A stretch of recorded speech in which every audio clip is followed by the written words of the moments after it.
জানিয়ে দেব এই মুহূর্তে হাতে পাওয়া সর্বশেষ গুরুত্বপূর্ণ আপডেট বাংলা সংবাদ। শুরুতেই থাকছে নির্বাচনী রোডম্যাপের দাবিতে আন্দোলনে নামছে বিএনপি। দ্রুত নির্বাচনের স্পষ্ট রোডম্যাপের দাবিতে আন্দোলনে নামতে যাচ্ছে বিএনপি। আগামী বছরের জানুয়ারির মধ্যেই এ বিষয়ে সুস্পষ্ট রোডম্যাপ ঘোষণা না হলে ফেব্রুয়ারির প্রথম থেকেই কর্মসূচি শুরুর ইঙ্গিত দিয়েছে বিএনপি নেতারা। এর সঙ্গে দ্রব্যমূল্যের ঊর্ধ্বগতি, আইনশৃঙ্খলা পরিস্থিতির অবনতি সহ অন্যান্য দাবিও থাকছে। বুধবার জাতীয় স্থায়ী কমিটির বৈঠকে এ বিষয়ে নীতিগত সিদ্ধান্ত হয়। এবারে জানাবো সরকারের ব্যর্থতার বড় মাপকাঠি জুলাই আন্দোলনে শহীদদের খুনিদের বিচার করতে না পারা। বর্তমান সরকারের ব্যর্থতার সবচেয়ে বড় প্যারামিটার হবে জুলাই আন্দোলনে নিহত শহীদদের হত্যাকারীদের বিচার করতে না পারা। গত ১৬ বছর আমরা একটা স্বৈরাচার সিস্টেমকে চালু রাখতে সহযোগিতা করেছি, এ দায় আমাদের সবার।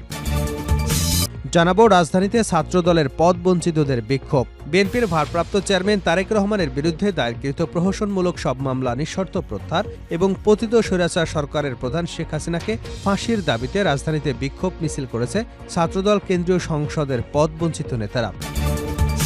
এবারে থাকছে বর্ষসেরা বাংলাদেশ।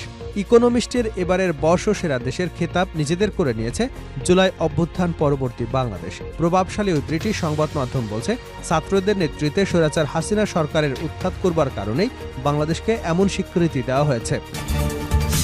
এদিকে সরসায় ভিজিডি চাল ছিনতাই, স্বেচ্ছাসেবক দলের ৩ নেতার পদ স্থগিত। যশোরের সরসা উপজেলার বাগ আছড়া এলাকায় ভিজিডির ২০ বস্তা চাল ছিনতাইয়ের অভিযোগে উপজেলা স্বেচ্ছাসেবক দলের ৩ নেতার দলীয় পদ স্থগিত এবং শোকজ করা হয়েছে। এবং সর্বশেষ জানাবো আন্তর্জাতিক সংবাদ। আলহামদুলিল্লাহ, ইসরায়েলের তেল আবিবে ইয়েমেন থেকে মিসাইল হামলা, ১৪ জন আহত। ইসরায়েলের বাণিজ্যিক এবং কূটনৈতিক কেন্দ্র তেল আবিবে শনিবার ইয়েমেন থেকে ছোড়া একটি মিসাইল আঘাত এনেছে। এটি ছিল এক ধরনের বিরল ঘটনা, কারণ শহরের শক্তিশালী আকাশ প্রতিরক্ষা ব্যবস্থা মিসাইলটি প্রতিহত করতে ব্যর্থ হয়েছে। এতক্ষণ শিরোনাম শুনছিলেন, এবার বিস্তারিত। প্রিয় দর্শক, আপনি যদি এই চ্যানেলে নতুন হয়ে থাকেন, ভিডিওটি দেখতে দেখতে চ্যানেলটি সাবস্ক্রাইব করে আমাদের সঙ্গে থাকুন। আর এই ভিডিও সম্পর্কে আপনি আপনার মূল্যবান মতামতটি কমেন্ট বক্সে জানিয়ে দিন। আর হ্যাঁ প্রিয় দর্শক, জানিয়ে দিন ভিডিওটি কোথা থেকে দেখছেন। নির্বাচনী রোডম্যাপের দাবিতে আন্দোলনে নামছে বিএনপি। দ্রুত নির্বাচনের স্পষ্ট রোডম্যাপের দাবিতে আন্দোলনে নামতে যাচ্ছে বিএনপি। আগামী বছরের জানুয়ারির মধ্যেই এই বিষয়ে সুস্পষ্ট রোডম্যাপ ঘোষণা করা না হলে ফেব্রুয়ারির প্রথম থেকেই কর্মসূচি শুরুর ইঙ্গিত দিয়েছেন বিএনপি নেতারা। এর সঙ্গে দ্রব্যমূল্যের ঊর্ধ্বগতি, আইনশৃঙ্খলা পরিস্থিতির অবনতি সহ অন্যান্য দাবিও থাকবে। বুধবার জাতীয় স্থায়ী কমিটির বৈঠকে এ বিষয়ে নীতিগত সিদ্ধান্ত হয়েছে। এর মধ্যে দলটি ত্রয়োদশ জাতীয় সংসদ নির্বাচন ইস্যুতে অন্তর্বর্তী সরকারের প্রধান উপদেষ্টা ঘোষিত সম্ভাব্য সময়ের ব্যাপারে অসন্তুষ্টি প্রকাশ করেছে। পাশাপাশি নিত্য প্রয়োজনীয় দ্রব্যমূল্যের ঊর্ধ্বগতি সহ দেশে নানা অস্থিরতা নিয়েও উদ্বেগের কথা জানিয়েছে। এমন প্রেক্ষাপটে নির্বাচন এবং আন্দোলন ইস্যুতে নতুন কৌশল ঠিক করেছে বিএনপি। এরই অংশ হিসেবে চলমান পরিস্থিতি, নির্বাচন এবং মাঠের কর্মসূচির বিষয়ে মিত্র রাজনৈতিক দলগুলোর সঙ্গে ফের বৈঠকে বসছে। আজ থেকে বৈঠক শুরু হতে যাচ্ছে। সমমনা ফ্যাসিবাদ বিরোধী আন্দোলনে অংশ নেওয়া অন্তত ৫০টি রাজনৈতিক দলের সঙ্গে ধারাবাহিকভাবে বৈঠক হবার কথা রয়েছে। সংস্কার ও জাতীয় নির্বাচনের সময় নিয়ে রাজনৈতিক অঙ্গনে নানা আলোচনা সমালোচনার এই মুহূর্তে মিত্রদের সঙ্গে বৈঠকের তাৎপর্যপূর্ণ বলে মনে করা হচ্ছে। সংশ্লিষ্ট সূত্রে জানা গেছে সব তথ্য। এদিকে শুক্রবার লন্ডনে গেছেন বিএনপির স্থায়ী কমিটির সদস্য সালাউদ্দিন আহমেদ। সেখানে দলের ভারপ্রাপ্ত চেয়ারম্যান তারেক রহমানের সঙ্গে তার একাধিকবার সাক্ষাৎ হবার কথা রয়েছে। একটি সূত্র জানিয়েছে, সবকিছু ঠিক থাকলে চলতি মাসের শেষে উন্নত চিকিৎসার জন্য বিএনপি চেয়ারপারসন খালেদা জিয়ার লন্ডনে যাবার কথা। এর আগে সালাউদ্দিন আহমেদের লন্ডন সফরও অনেক তাৎপর্যপূর্ণ বলে মনে করছেন সংশ্লিষ্টরা। জানতে চাইলে লিয়াজো কমিটির সদস্য দলটির ভাইস চেয়ারম্যান মোহাম্মদ শাহজাহান বলেন, ফ্যাসিবাদ বিরোধী আন্দোলনে অংশগ্রহণকারী রাজনৈতিক দলগুলোর সঙ্গে শনিবার থেকে ধারাবাহিক বৈঠক হবে। নির্বাচন সহ সাম্প্রতিক বিষয়ে গুরুত্ব দিয়ে সেখানে আলোচনা হবে। সরকারের ব্যর্থতার বড় মাপকাঠি জুলাই আন্দোলনে শহীদদের খুনিদের বিচার করতে না পারা সার্জিস আলম। বর্তমান সরকারের ব্যর্থতার সবচেয়ে বড় প্যারামিটার হবে জুলাই গণ আন্দোলনে নিহত শহীদদের হত্যাকারীদের বিচার করতে না পারা। গত ১৬ বছরে আমরা একটা স্বৈরাচার সিস্টেমকে চালু রাখতে সহযোগিতা করেছি, এর দায় আমাদের সবার। শুক্রবার সকালে জুলাই শহীদ স্মৃতি ফাউন্ডেশনের সাধারণ সম্পাদক সার্জিস আলম খুলনা জেলা শিল্পকলা একাডেমিতে শহীদ পরিবারের পাশে বাংলাদেশ অনুষ্ঠানে বক্তৃতায় এসব কথা বলেন। সার্জিস বলেন, জুলাই আগস্ট বিপ্লবে নিজেদের কর্মকাণ্ডের কারণে পুলিশের ইমেজ সংকটে রয়েছে। নিজেদের সুনামের সঙ্গে কাজ করে সেই ইমেজ ফিরিয়ে আনতে হবে। আন্দোলনে যারা রাজপথে শহীদ হয়েছেন তাদের হত্যার বিচার করতে হবে। তিনি বলেন, পুলিশ চাইলেই সবকিছু করা সম্ভব। তাদের প্রভাব মাঠ পর্যায়ে সবচেয়ে বেশি থাকে। বাংলাদেশ সেনাবাহিনী কিছুদিনের জন্য হলেও সহযোগিতার জন্য এসেছেন, তারা আবার চলে যাবেন। পুরো বাংলাদেশে মাঠ পর্যায়ে আইনশৃঙ্খলা রক্ষা করবার জন্য পুলিশ যে ভূমিকা পালন করতে পারে আর কোনো বাহিনী সেটা পারে না। যাদের কাছে প্রত্যাশা সবচেয়ে বেশি তাদের কাছেই চাওয়াগুলো বেশি হয়। আমরা এখনো আপনাদের প্রতি আস্থা হারাইনি, আমরা আস্থাটা রাখতে চাই। পারবো কিনা সেটা আপনাদের কাজের মাধ্যমে প্রমাণ করতে হবে। তিনি বলেন, আমরা চাই আমাদের শহীদ পরিবারে যারা রয়েছেন সেক্টর একটা জায়গা থেকে তাদের দায়িত্ব দেওয়াটা খুব টাফ। আমরা তাও চেষ্টা করেছি, কিন্তু প্রত্যেক জেলা পর্যায়ে যদি প্রত্যেক জেলায় যেসব শহীদ পরিবার রয়েছে, আহত যোদ্ধারা রয়েছে, জেলা প্রশাসন এবং পুলিশসহ অন্যান্য স্টক হোল্ডাররা মিলে যদি তাদের দায়িত্ব আমরা ভাগ করে নিই, আমাদের জন্য তা সহজ হয়ে যায়। তাদের যোগ্যতা অনুযায়ী শহীদ পরিবার থেকে একজন করে হলেও চাকুরির ব্যবস্থা করি, আমাদের দায়িত্বগুলো সহজ হয়ে যায়। আপনাদের অনুরোধ করব, আপনাদের কাজের মধ্য দিয়ে আপনারা তাদের পাশে থাকবেন। তিনি আরও বলেন, আমরা আপনাদের কথা দিতে চাই, জীবনের বিনিময়ে হলেও এই অভ্যুত্থানের স্পিরিট রক্ষা করবার জন্য আমরা আমাদের সর্বোচ্চ চেষ্টা করে যাব। রাজধানীতে ছাত্রদলের পদবঞ্চিতদের বিক্ষোভ। বিএনপির ভারপ্রাপ্ত চেয়ারম্যান তারেক রহমানের বিরুদ্ধে দায়েরকৃত প্রশ্নমূলক মামলা নিঃশর্ত প্রত্যাহার এবং পতিত স্বৈরাচার সরকারের প্রধান শেখ হাসিনার ফাঁসির দাবিতে রাজধানীতে বিক্ষোভ করেছে ছাত্রদলের কেন্দ্রীয় সংসদের পদবঞ্চিতরা।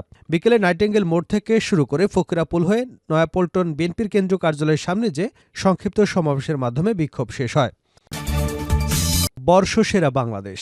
ইকোনমিস্টের এবারের বর্ষসেরা খেতাব নিজেদের করে নিয়েছে জুলাই অভ্যুত্থান পরবর্তী বাংলাদেশ। প্রভাবশালী ওই ব্রিটিশ সংবাদ মাধ্যম বলছে, ছাত্রদের নেতৃত্বে স্বৈরাচার হাসিনা সরকার উৎখাত করবার কারণেই বাংলাদেশকে এমন স্বীকৃতি দেওয়া হয়েছে। জুলাই আগস্ট গণ আন্দোলনের অংশীজনরা বলছেন, এই আন্তর্জাতিক স্বীকৃতিকে তারা জনগণের কাছে ফিরিয়ে দেবেন। আর স্বীকৃতি ধরে রাখতে বাংলাদেশের প্রশ্নে ঐক্যবদ্ধ হবার কোনো বিকল্প দেখছেন না বিশ্লেষকরা। এই স্বীকৃতির ভেতরে সরকারের জন্য শঙ্কার বার্তা রয়েছে বলেও মত তাদের। দ্য ইকোনমিস্ট বলছে, আমাদের বিজয়ী বাংলাদেশ, যে দেশ একজন স্বৈরাচারকে উৎখাত করেছে। গত অগাস্টে শিক্ষার্থীদের নেতৃত্বে রাজপথে বিক্ষোভের মুখে ১৫ বছর ধরে ১৭.৫ কোটি মানুষের দেশ শাসন করা শেখ হাসিনাকে ক্ষমতাচ্যুত করা হয়। রাজনৈতিক পট পরিবর্তনের কারণে বাংলাদেশকে বর্ষসেরা স্বীকৃতি দিয়েছে ইকোনমিস্ট। আমাদের বিজয়ী বাংলাদেশ, তারাও এক স্বৈর শাসককে উৎখাত করেছে। গত অগাস্টে ছাত্রদের নেতৃত্বে রাজপথের আন্দোলনে শেখ হাসিনাকে ক্ষমতাচ্যুত করা হয়। তিনি গত ১৭.৫ কোটি মানুষের দেশটিকে ১৫ বছর ধরে শাসন করেন। দেশের স্বাধীনতার একজন নায়কের কন্যা তিনি। একসময় দ্রুত অর্থনৈতিক প্রবৃদ্ধির নেতৃত্ব দিয়েছেন, কিন্তু পরে দমন পীড়ন শুরু করেন, নির্বাচনে জালিয়াতি করেন, বিরোধীদের কারাগারে ভরেন এবং আইনশৃঙ্খলা রক্ষাকারী বাহিনীকে বিক্ষোভকারীদের উপর গুলি চালানোর নির্দেশনা দেন। আর তার আমলেই বিরাট অঙ্কের অর্থের আত্মসাৎ করা হয়। ছাত্র জনতার হাত ধরে এই অর্জন এসেছে বলে মনে করেন বৈষম্য বিরোধী ছাত্র আন্দোলনের মুখ্য সংগঠক আব্দুল হান্নান মাসুদ। তিনি সময়ের আলোকে বলেন, আমরা সাহস দেখিয়ে বিপ্লব ঘটিয়েছি, সেই বিপ্লবী সত্তাকে স্বীকৃতি দিয়েছে। আমরা সবাই মিলে ফ্যাসিবাদকে পালাতে বাধ্য করেছি বলে এত বড় অর্জন এসেছে। ইকোনমিস্ট তাও উল্লেখ করেছে। আমি মনে করি এই অর্জন বিপ্লবের মান বাড়িয়েছে। জুলাই আগস্টের বিপ্লবকে বিশ্ব স্বীকৃতি দিচ্ছে। নানা কারণে নিঃসন্দেহে এর গুরুত্ব অনেক। এটাকে ধরে রাখতে হলে ঐক্যবদ্ধ হবার কোনো বিকল্প নেই। নতুন বাংলাদেশ বিনির্মাণে ভেদাভেদ ভুলে কাজ করতে হবে সকলকে। গণতান্ত্রিক, দুর্নীতিমুক্ত এবং ভবিষ্যৎ ফ্যাসিবাদ মুক্ত বাংলাদেশ গঠনে এই অর্জনকে ধরে রাখতে হবে। ষড়যন্ত্র এবং শত্রু পক্ষ নিয়ে সতর্ক থাকতে হবে। এক যুগেরও বেশি সময় রক্তক্ষয়ী গৃহযুদ্ধে সিরিয়ার মৃত্যু হয়েছে ৬ লাখের মতো মানুষ। স্বৈর শাসকের পতনের দাবিতে শুরু হওয়া সেই দীর্ঘ গৃহযুদ্ধের শেষমেশ অবসান ঘটেছে। স্বৈর শাসক বাশার আল আসাদকে হটিয়ে দেশটি শাসনভার গ্রহণ করেছেন বিদ্রোহীরা। সেই বিদ্রোহীদেরকেই টপকিয়ে ২৪-এর বর্ষসেরা দেশের মুকুট বাংলাদেশের। বর্ষসেরা দেশের তালিকা সংবলিত ইকোনমিস্ট প্রতিবেদনে বলা হয়েছে, সেরা ধনী, সবচেয়ে সুখী এবং নৈতিকভাবে শ্রেষ্ঠ স্থানের অধিকারী এমন সব বিবেচনায় নয়, বরং গত ১২ মাসে সবচেয়ে বেশি উন্নতি করেছে সেই বিচারে সেরা দেশ নির্বাচন করা হয়েছে। করছে আন্তর্জাতিক সংবাদ দিয়ে। ইসরায়েলের তেল আবিবে ইয়েমেন থেকে মিসাইল হামলা, ১৪ জন নিহত, ১৪ জন আহত। ইসরায়েলের বাণিজ্যিক এবং কূটনৈতিক কেন্দ্র তেল আবিবে শনিবার ইয়েমেন থেকে ছোড়া একটি মিসাইল আঘাত এনেছে। এটি ছিল এক বিরল ঘটনা, কারণ শহরের শক্তিশালী আকাশ প্রতিরক্ষা ব্যবস্থা মিসাইলটিকে প্রতিহত করতে ব্যর্থ হয়েছে। ইসরায়েলের সামরিক বাহিনীর মতে মিসাইলটি তেল আবিবের দক্ষিণে জাভা এলাকাতে আঘাত এনেছে এবং সেন্ট্রাল ইসরায়েলের সাইরেন বাজানোর কিছু সময় পর আকাশ প্রতিরক্ষা ব্যবস্থা মিসাইলটিকে আটকাতে ব্যর্থ হয়। ফলস্বরূপ এই হামলায় ১৪ জন আহত হয়েছেন, এমনটাই জানিয়েছে ইসরায়েলের মেগান ডেভিড অ্যাডাম জরুরি সেবা। তেল আবিবের এই ধরনের হামলা বিরল, কারণ শহরের আকাশ প্রতিরক্ষা ব্যবস্থা খুবই শক্তিশালী। তবে গত বৃহস্পতিবার ইসরায়েলি সামরিক বাহিনী ইয়েমেন থেকে ছোড়া আরেকটি মিসাইল প্রতিহত করতে ব্যর্থ হয়, যার ফলে তেল আবিবের কাছে একটি স্কুলের ক্ষতি হয়েছে। এছাড়া নভেম্বরে